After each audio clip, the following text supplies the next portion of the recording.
Chapter 42. The Manipulator.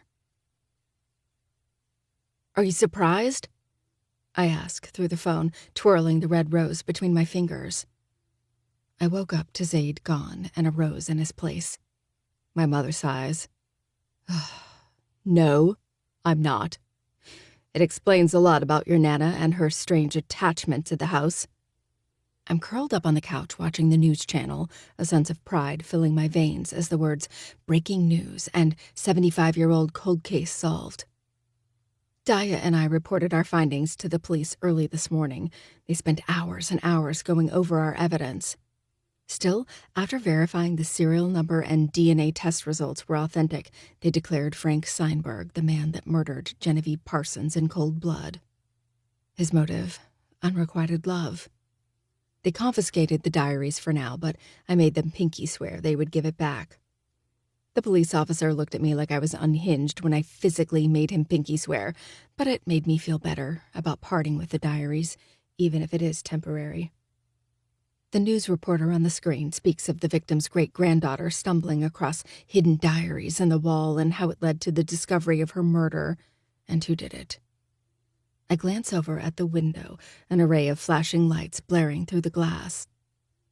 The news reporters are standing outside my house. They wanted to get Parsons Manor in the background. What would a creepy story be without an old Victorian house looming behind a pretty blonde woman with red lipstick on her teeth? She must have felt so much guilt all her life, I say quietly, the spike of sadness lingering since the realization that Nana helped cover up the murder. Surprisingly, Mom doesn't have a snarky reply. "I imagine so, Adeline. That's a heavy weight to carry, especially because she was only 16 years old when it happened. She was probably very traumatized." I frown harder. It amazes me that she was always so happy. "Sometimes the happiest people are the saddest," she says, reciting a common quote. "Then what are the miserable people in the world?" "Tired." "Sounds miserable." She huffs out a dry laugh. "I have a showing soon. I have to go. I'll see you in a couple of weeks for Thanksgiving." "Hey, Mom. I have one last question." I rush out, the words bursting out of me. Something has been bothering me about this case, and the pressing need to ask is unbearable. She sighs but stays on the line, silently urging me on. "Did you happen to send me a black envelope full of pictures and a note?" She's silent, and my heart thumps in my chest. "Mom?" I prompt. She clears her throat. "I guess your Nana and I are more alike than you thought." My eyes widen as realization dawns, hitting me directly in the chest. She did send me the envelope, which means she knew all along about Gigi's murder and Nana's role in it. Unfucking believable. "You kept her secret," I whisper. "I have to go now, Addie. I have a house showing in 5 minutes." "Okay," I murmur, but the line has already gone dead. There's no way of knowing when exactly Mom found out about Nana covering up the murder. I doubt she'll ever tell me. But I imagine it was sometime before I was born, considering I have no memories of those two ever getting along. Mom's bitterness and dislike for Nana suddenly made more sense. Nana covered up her mother's murder, and in return, her daughter covered up her involvement. My brain gets clogged with all that information and the utter shock that my mother also played a hand in covering up Gigi's murder. It's too much. I turn and stare out at the window as my thoughts turn to Zaid. Really, they never left. He's been sitting in the back of my brain all day, weighing down on my shoulders. Is he safe? Alive? When did I start worrying about his safety? I need my head checked, but I will never make the initiative to do so. In a roundabout way, I'm starting to accept my new reality. I'm falling in love with my stalker, the shadow that haunts me in the night, the man that hunts me down and completely wrecks my entire world. And not only do I have to come to terms with that, but the fact that my life will now be consumed with worry. He's dangerous, but the situations he puts himself in are just as terrifying. One day he could go out and never come back home. How do I deal with that? Standing, I make my way into the kitchen to make myself a mixed drink. I flip on the light but pause immediately. Resting on the counter is a red rose with the thorns clipped. For the life of me, I can't figure out why tears spring to my eyes. Maybe because now that I care about the stupid asshole, I don't know if this is the last time I'll get a rose or not. Sniffing, I walk over to the rose and pick it up, twirling the stem in my fingers. God damn it, Zaid, I mutter aloud. I'll never forgive you if you die. A loud buzzing from my phone wakes me out of a dead sleep. Drool leaks down my cheek, and I absently swipe at it with one hand while I grab my phone with the other. The bright light draws out an immediate headache as I squint at the screen.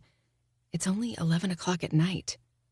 I couldn't have been asleep for more than an hour. My phone buzzes again, alerting me to a text message. Opening the app, I see that Daya has texted me several times. Daya. Are you awake? Daya. I'm really upset right now and could use a friend. Daya. Will you come over? Daya. I'd really appreciate it. I frown, both confused and worried. We haven't spoken since we parted ways earlier, after the police collected all of our evidence. She had to go to her niece's birthday party, and I haven't spoken with her since. Tapping the call button, I bring the phone to my ear and sit up. The phone just rings before the automated message comes up. My heart starts to pound as I swing my legs over the bed and pad over to my dresser, rummaging through the drawers until I find sweatpants and a hoodie. I call Daya's phone 2 more times, and by the time the automated message kicks on, I'm panicking.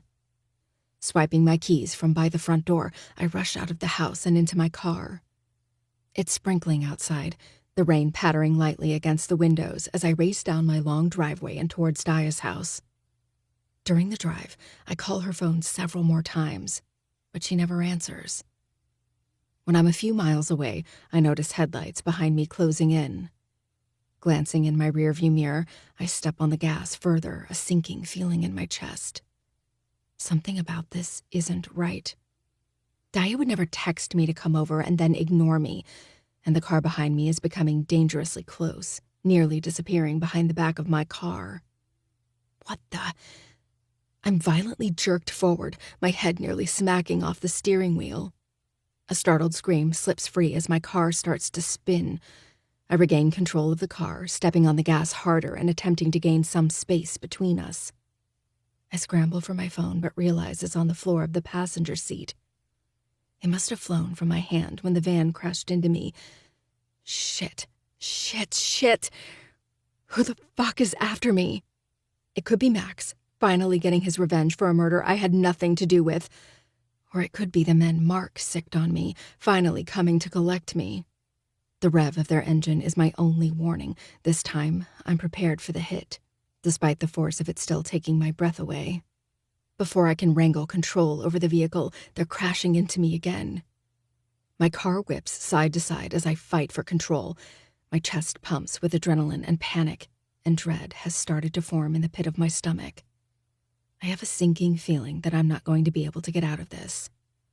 My gas pedal can't go down any further, and the higher the speed, the more I lose control. It takes one more hit before I go careening off the side of the road and into a ditch. My world spins as the bumper of my car hits the ditch at an angle before my car upends, flipping over on itself twice before landing harshly on the roof. The impact is deafening as the windows explode. Glass shards blast against me from all directions, slicing my skin to shreds. When everything settles, I realize I'm still screaming. I suck in a sharp breath, the sound nearly animalistic as panic takes over. I'm upside down, still strapped into my seat. The seatbelt is digging painfully into my chest, constricting my already tight lungs further. You hit her too hard. A voice calls from somewhere outside my car. Shit. Check to make sure she's not dying, you fucking idiot. Just as the voice filters through, so does the pain. I squeeze my eyes shut, my body pulsating with sharp agony. I moan as the feeling worsens until I can't think past my broken body. A head appears in my window. I meet the gaze of a man with darker skin and bottomless black eyes. She's alive. he announces, a relieved smile curling one side of his lips. Get her out. An answering voice demands sharply. What do you want from me? I groan, swatting weakly at his hands that are messing with the buckle on my seatbelt. He doesn't answer, so I keep asking. Shut the fuck up before I knock you out. He bellows. The click of the seatbelt is my only warning before my body drops down head first. I scream, pain lancing down my neck and shoulders. The man grabs my arm and works my body out of the driver's side window, dragging my body across glass and sharp metal. Stop it! I moan, sobbing as he finally gets me out. Why are you doing this? Panting, the man leans over me and looks me over. Once you're healed up, you're going to be worth a pretty penny, he says, a crooked grin on his face. Just get her in the van, Rio. Max is already going to be pissed we fucked up his van, so quit fucking around. The police will be here soon. Another flash of a grin. Time to go to sleep, princess. And then, darkness. He came for me. Thank you for listening to Haunting Adeline. Written by H.D. Carlton, narrated by Teddy Hamilton and Michelle Sparks, both members of SAG-AFTRA. Produced by One Night Stand Studios. Post-production by Kyle Verville. Text copyright 2021 by H.D. Carlton. Production copyright 2022 by H.D. Carlton. All rights reserved.